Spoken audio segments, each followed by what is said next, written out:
Welcome to my channel. इस video में बात करेंगे ब्लड ग्लूकोज लेवल के बारे में। ब्लड ग्लूकोज लेवल बेसिकली हमारे ब्लड में ग्लूकोज की मिकदार है।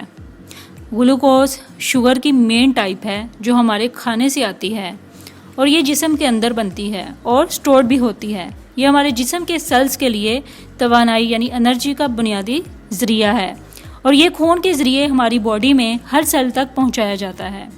इंसुलिन समेत कई हार्मोन्स खून में ग्लूकोज के लेवल को कंट्रोल करते हैं।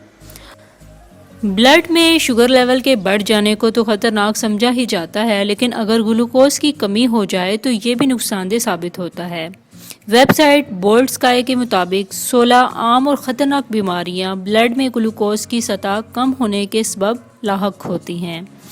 ब्लड में ग्लूकोज की कमी इंसानी जिस्म को शदीद मुतासिर करती है, क्योंकि इस कैफियत में ब्लड में ग्लूकोज की मिकदार 70 मिलीग्राम से कम हो जाती है, जबकि आमतौर पर ब्लड में ग्लूकोज का लेवल 72 से 108 मिलीग्राम तक है।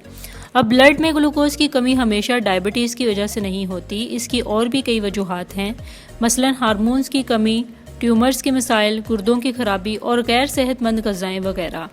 आई होप सो आपको ब्लड ग्लूकोज लेवल का कंसेप्ट क्लियर हो गया होगा। For more informative and latest video kindly subscribe my channel.